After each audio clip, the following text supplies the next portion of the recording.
Boyce Watkins, and welcome to drboycetv.com, the home for intelligent Black people.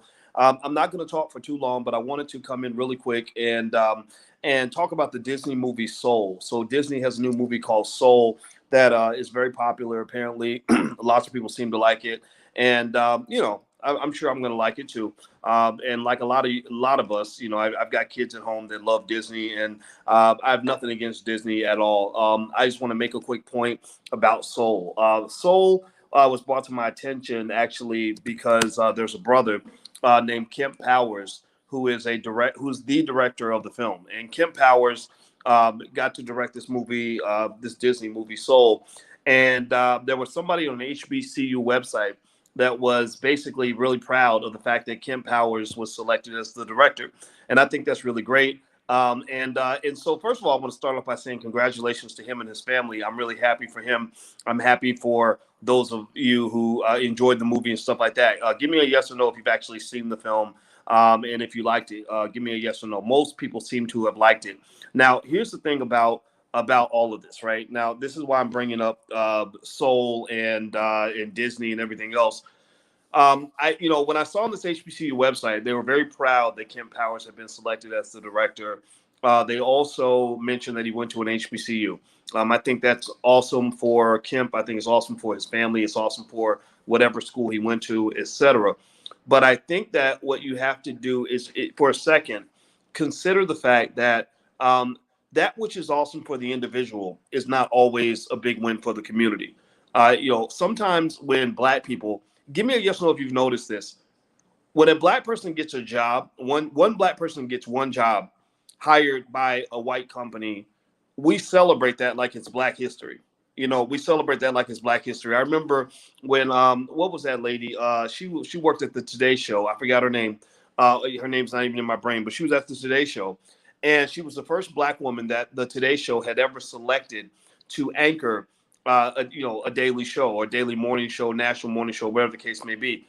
Um, and they said that literally they made Black history. That she and the Today Show had made Black history by making her the first Black person to put on a daily show.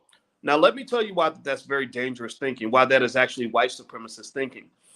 When you are Black and you give white people the ability and the right to make Black history by making a decision on who they're going to hire, which Negro they're going to pick, and which one they're not going to hire, you're giving them the power of a God. You're giving them the ability to literally get up one morning and say, Bob, I think that we're going to make Black history today, and we're going to go and pick one of the Negroes. We don't want them all. We don't want all the Black people. We'll just pick one. We'll pick the best one off the top. We'll cherry pick, right? And we're not going to we're not doing something for the whole community. We're just going to pick the one that we need, the one that's going to make money for us, and bring them into my company. And these people will really feel like it's Black history. Now, I need you to give me a yes or no. Have you ever heard a white man say that one of the greatest moments in white history was when Joe Smith got hired by a Black-owned business? Give me a yes or no. Has anybody ever heard a white man say, now this is not me being hateful, this is me being truthful, this is me being honest, I owe you the truth. That's what I owe you. I don't owe you nothing but the truth. Can you imagine a white man saying that the greatest moments in white history were when a white person got hired by a Black-owned company? Or maybe when a white guy got into an HBCU. Has there ever been a white man who made white history by getting admitted to an HBCU? Where he's up there with George Washington and Abraham Lincoln and the greatest white men in history, right? Seriously. So the reason I say this is because, in order to really understand your position and the oppression that you face and how to overcome it, you have to understand the distorted reality that you've been indoctrinated into accepting. You have to understand where the rope-a-dope begins. The rope-a-dope begins at birth. And the rope-a-dope is that you're led to believe that being closer to white people makes you better and more successful. But you're not designed to measure what is a real impact on the community. Like, what's really moving the needle for the Black community? Like, what's really improving Black wealth? Well, one thing I can tell you, I'm a, you know me, my PhD's in finance, I'm a financial scientist, and I can tell you as a financial scientist that the needle on Black wealth is not being moved by Black people getting better jobs. It's just not. The needle of wealth in the Black community, the needle of Black wealth is not being moved when Disney decides to hire another black person. Right? The needle of black wealth is not moved when Disney puts out, another Black Panther movie. Now, the needle on Disney wealth moves because Disney collects $1 billion from the black community every time they make a movie for y'all. Just to be clear, this is not anti-Disney movie. I saw the Black Panther, so if I told you not to go see it, I'd be a complete hypocrite. So this is me stating facts that I need you to kind of process without me telling you what to do. This is just me stating facts. So the needle of black wealth is not moving forward by Disney making another movie. The needle of black wealth does not move forward when a company like Disney hires one more black person. Why is that? Well, because white people don't have enough jobs to hire everybody. And even if they did, you still wouldn't win because people who work for other people are not building their own wealth. They're getting enough money to survive. And the people who are building wealth are the people who actually own the companies, right? So I want to make that clear. This is not me dissing Mr. Kemp Powers or dissing the movie Soul or any of that. It's me responding specifically to the statement I saw where a brother was very, very proud that this black man had been selected by the white folks who run Disney to do this movie. Now, here's the thing. Here's something that makes me proud.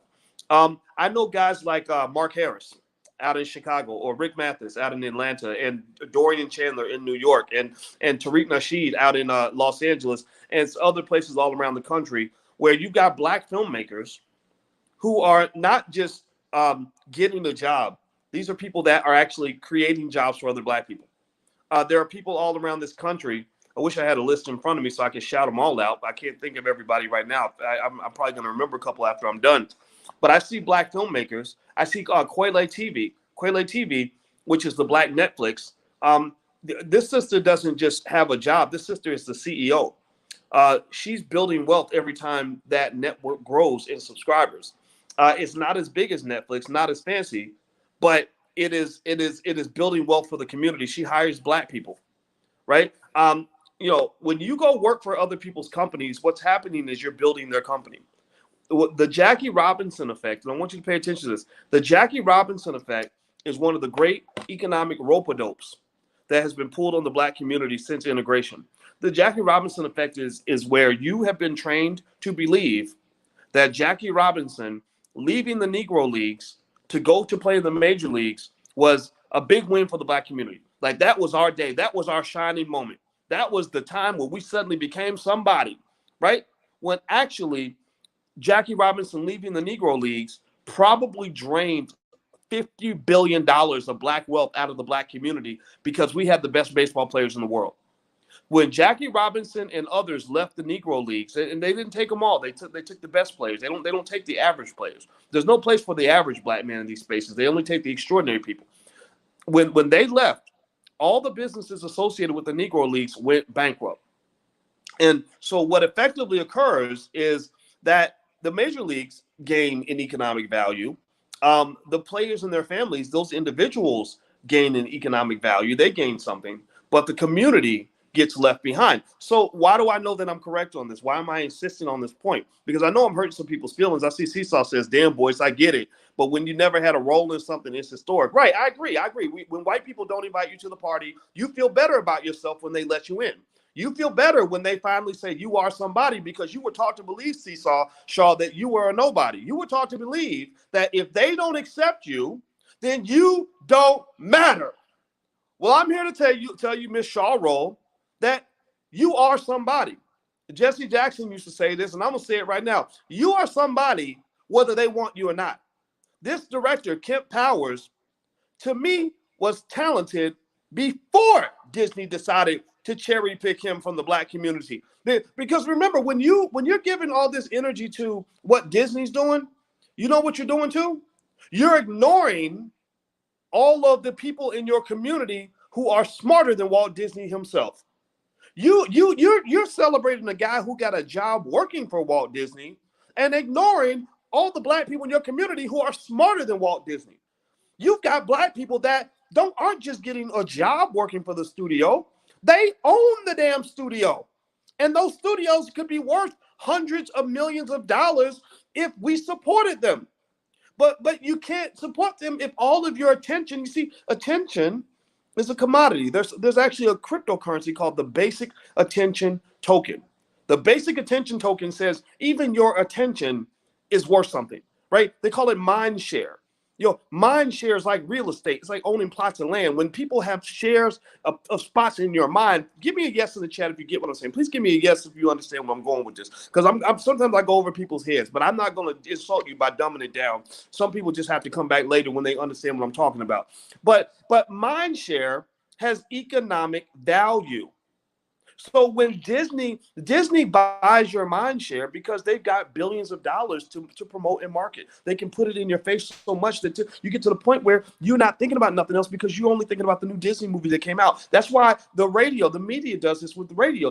You ever have that where they play a song that sucks and they play it so many damn times that you catch yourself bobbing your head to it and singing along and stomping your feet? Anybody ever do that? It just makes you mad as hell because you hate the song, but they played it so many times that it's taken over shares of your brain, right? We all go through this, right? So Disney has the ability to occupy mind share in the black community by saying, hey y'all, we hired a couple of black people. We didn't hire too many now because we don't want to have the place overrun with Negroes, but we hired a couple of black people who went and they infiltrated and got us access to black culture. So we've carbon copied black culture in a way that is just like the real thing. We have replicated black culture. We've appropriated it appropriately so that we can go. Now, we didn't pay all of y'all, but we did pay a couple of y'all some good money to help us simulate black culture.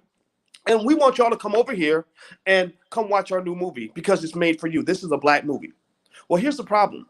It's not a black movie. It's a movie with black people in it, but it's not a black movie. Just like, I'll give you an example. You guys have seen one brother that's come on the show by the name of Daryl Bell. Daryl Bell was on a show called A Different World. A Different World was a show that many black people love. And I asked Daryl one time, I said, hey man, why don't y'all do a reunion? Why doesn't A Different World have like a reunion? Why don't they bring the show back? Like they could bring back, maybe have their kids go to Hillman and Jasmine Guy could be one of the mamas and whatever. And he said, we can't. And I said, well, why not? He said, well, because Warner Brothers owns A Different World. Warner Brothers owns it. So you think it's a black show, but that ain't no black show. That's a white show. That's a white show in blackface, or a black show in whiteface, however you want to call it. But it ain't yours. Right. So what I'm saying to you is saying this in a way that says, look, I know people get their feelings hurt because you've been so trained to believe that integration is a win for you. You've been trained to believe that when your best and brightest get plucked and taken to another community, that's a win for your community. The reason that I want you to consider the fact that it's not a win is because it's never been a win. Because if you look at black wealth as a collective, if you look at the wealth of the black community, has that wealth been going up or down relative to other groups? If you go read books like Powernomics, you will read that since the 1960s, black wealth has always been at the bottom of the barrel. Black wealth is going down. Black wealth is headed towards zero by the year 2053. So if you're getting all these wins and you're shining like that, like you really got all this black excellence out here. Well, with all this black excellence, why is black excellence not translating to black wealth? Why is black excellence not translating to black wealth? I ask you again, why is black excellence not translating to black wealth? Because you've got the wrong definition of black excellence. You actually think black excellence is something that it's actually not. You have actually mistaken black excellence for black mediocrity. Or maybe instead of calling it mediocrity, maybe we can call it black charity, where we're giving the best of us away to other people, and that's why they're getting wealthier and you're not.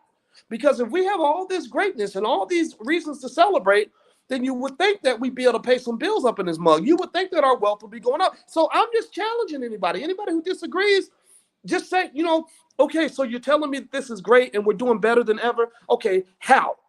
Show me how. Like, okay, how are we doing better economically than that? Give me a how. Give me the data, man. They can't give you the data because they're confused. They're confused. Their currency is, thank you, Ron Jones. That's a great term. Their currency that they're using, that they're mistaking for wealth and excellence is white acceptance. They're mistaking this idea that when you get one symbolic person, or maybe two, or maybe 10, accepted into a white company where they can go work for white people their entire lives and build wealth for white companies, you think that's a win for your community when actually it could be a loss. Let me tell you why.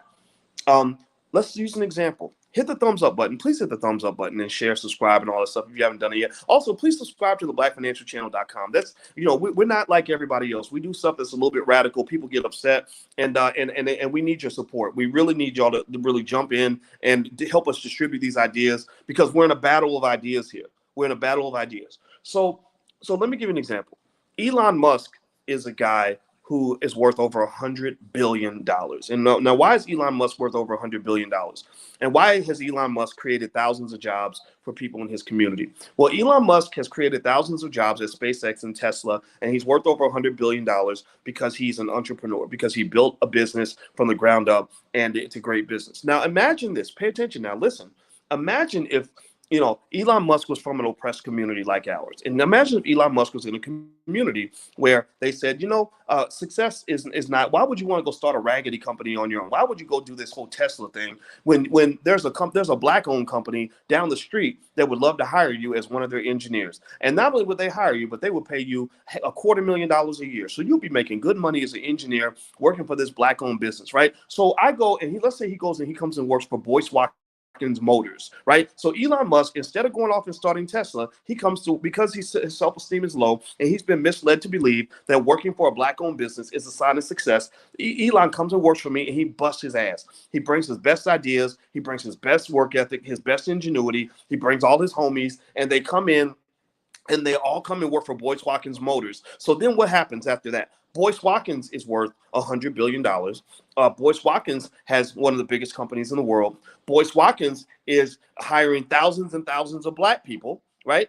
Elon Musk is one guy with one job. His community just gave away $100 billion in capital. Actually, Tesla's worth, I think, $600 billion now, right? So here's what I'm getting at. The reason that your wealth is going backward is because many of your Elon Musks who would have built $10 billion, $100 billion companies are actually only, $300,000 employees, because you believe that being closer to white people makes you better. All of your Walt Disneys that could have actually built a black-owned studio and grew that thing into a, $300 billion behemoth, they never accomplished that. They become $300,000 executives at Disney Studios. Do you follow what I'm saying? Do you get what I'm saying? All your little Mark Zuckerbergs in the black community, because we got black kids and no technology, spend time on their phone and all that. Some of y'all got kids like that in your house. Maybe they want to go to college and become engineers. Well, a lot of your little black Mark Zuckerbergs, they become black employees. And they never know their potential. Instead of building the $200 billion company that employs 100,000, 50,000 black people, they go and they get a nice little job in a nice house in the suburbs, and they drive an Audi, and they feel like they're successful. They feel like they've hit the mountaintop. They get to say, "Mom, I made it. Look at me. I'm working for Disney, and Disney just made my movie, and Disney, the movie I made for Disney, they paid me $5 million or $10 million, but Disney's going to walk away with $1 billion, and that $1 billion is $1 billion that could have gone to a black-owned business potentially. It would just take time to build up that level of capitalization, right? So my point is, in this, all this is to say this: look, I am not hating on Disney, and I'm not hating on Soul. I'm not hating on Kemp Powers. I'm not hating on anybody who doesn't get what I'm saying. I'm not telling you any of that. My kids watch Disney movies. We subscribe to Disney Plus. I am a Disney shareholder because I believe Disney's an excellent, excellent organization. I've talked to you guys about Disney before. I said Disney is the type of company that's going to figure out how to get their money no matter what. They are smart. They are so smart. God bless them for being so smart. What I'm saying to you is that you got to kind of temper the amount to which you celebrate whiteness as some sort of sign, or white validation as a sign of black success. This brother getting this job at Disney is wonderful, but I am 100 times more proud of the black folks that are sitting up in the hood, grinding away with no capital, no economic support. They done gave $100 million to Black Lives Matter. Ain't no black businesses I know of even seen that damn money. Right? Seriously, all the PPP loans going out, skipping right over the heads of black businesses, but got black business owners out here finding a way to make a way, making $1 out of 15 cents, running on fumes, raising capital by any means necessary, because their people are so busy supporting the next Disney movie that y'all don't even know when the next black-owned movie is even coming out. Mark Harris puts out a film. He got to beg y'all to watch it, but y'all lining up for 2 hours at a time to see the Black Panther Part 2. I'm saying share the damn love, man. Seriously, everybody else is boycotting black businesses. Everybody else is ignoring black business owners. Everybody else is ignoring these hardworking black filmmakers that are out here getting it done. You can't ignore them too. So get excited. Go see Soul. I don't give a damn. I don't care if you go see it. Black Panther 2 is coming out. I'm going to go see it with you. Coming up to America 2, I'm going to definitely have to see that too. But you know what? I'm also going to show up when Mark Harris makes a movie. I'm going to make sure I go see that movie as if my life depended on it. Or when Taki Grant, who made the movie Happy, when he makes a film, I got to see that film. It is my duty as a black man to support that movie. When Tariq Nasheed comes out with his joint, believe me, I'm first in line for that because Tariq is my Walt Disney. That's greater than Walt Disney because he built a multi-million-dollar empire with no capital support at all, right? So Disney, yeah, Disney's got billions in the bank. They've got banks and major corporations backing them and all kinds of resources. That's impressive. They're very smart people. But black folks are amazing because we're able to build empires with nothing. We start with nothing. We came out of slavery with nothing. They offered us 40 acres and a mule and left us with nothing. Took the 40 acres and the mule back, right? And we built all of this off of nothing. So I'm just saying to you, say this, look, it doesn't have to be either or. I want to make sure that's clear. Please do not get to the point where you're out here saying like, oh, Boyce is hating on Disney. Boyce is hating on Jamie Foxx. He's hating on Angela Bassett. He's hating on, Kent Powers, the director. I ain't hating on nobody, man. I love those people. I'm happy for them. But I really want us to focus on the things that are going to move the needle for black power, that are going to move the needle for black economics. Black people getting jobs does not move the needle for black people because you've been getting jobs since integration and your wealth is going backward. So stop thinking that a job is going to build wealth. Jobs don't build wealth. Ownership builds wealth. Assets build wealth. Investors build wealth. That's how you build wealth in your community. So that's it. That's my point. So I'm not going in. I just want to make that 100% clear because I know every time people defend white supremacy, people will defend white. You people get bug-eyed like, hey, boy, what you talking about? What you mean? Why you saying that? Right?